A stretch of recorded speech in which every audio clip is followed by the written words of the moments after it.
Hi friends, welcome to Vinay சேனலுக்கு. நம்ம என்ன பார்க்குறோம் அப்படின்னா கசகச அல்வா ரெசிபி தான் பார்த்துட்ருக்கோம்.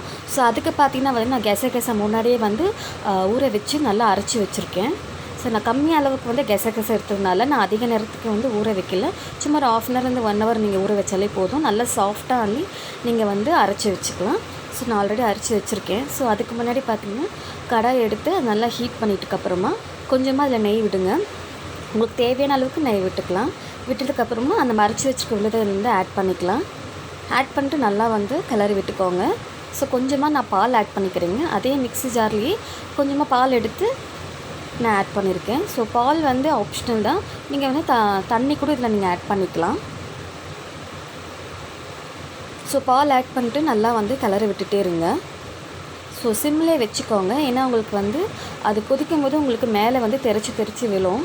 ஸோ அதனால் வந்து நீங்கள் சிம்மிலே வச்சு யூஸ் பண்ணுங்கள். ஸோ நான் இந்த கிளாஸ் அளவுக்கு தான் பார்த்திங்கன்னா வந்து ½ கிளாஸ் அளவுக்கு கசகச எடுத்துக்கிறேன். அதே ½ கிளாஸ் அளவுக்கு வந்து சுகரும் எடுத்துக்கிறேன். ஸோ 1:1 ரேஷியோ மாதிரி தான் இது உங்களுக்கு. ஸோ 1 கப் நீங்கள் கசகச எடுத்திங்கன்னா அதே கப் அளவுக்கு வந்து நீங்கள் சர்க்கரை எடுத்து ஆட் பண்ணிக்கலாம். ஸோ சர்க்கரை வந்து நான் இப்போ ஆட் பண்ணுறேன் பாருங்கள். ஸோ சர்க்கரை ஆட் பண்ணது நல்லா மிக்ஸ் பண்ணதுக்கப்புறம் உங்களுக்கு வந்து கொஞ்சம் தண்ணியாக இருக்கிற மாதிரி தான் இருக்கும்.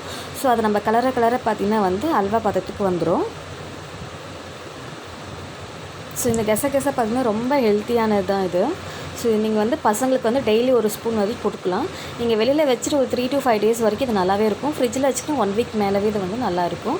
ஸோ டெய்லி மார்னிங் ஒரு டீஸ்பூன் வந்து சாப்பிட்டிங்க அப்படின்னா ரொம்ப நல்லது. நமக்கு உடம்புல இருக்க சூட்டுத்தன்மை எல்லாமே இதில் வந்து நல்லா கண்ட்ரோல் ஆகி நம்மளுக்கு வரும்.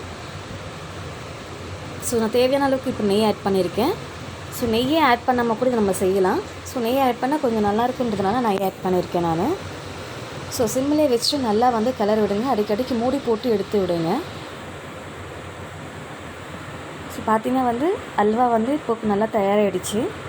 ஸோ இன்னும் ஒரு 1 minute அளவுக்கு நல்லா கிளறி விட்டுட்டு ஒரு கப்பில் வந்து ட்ரான்ஸ்ஃபர் பண்ணிக்கலாம்.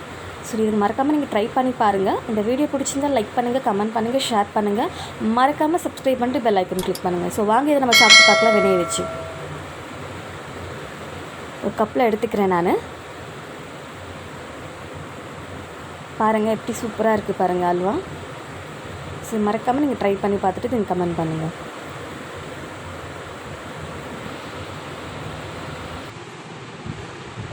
சாரிப்பா.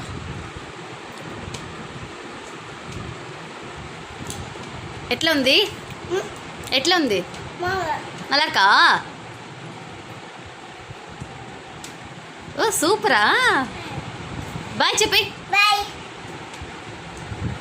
Good night.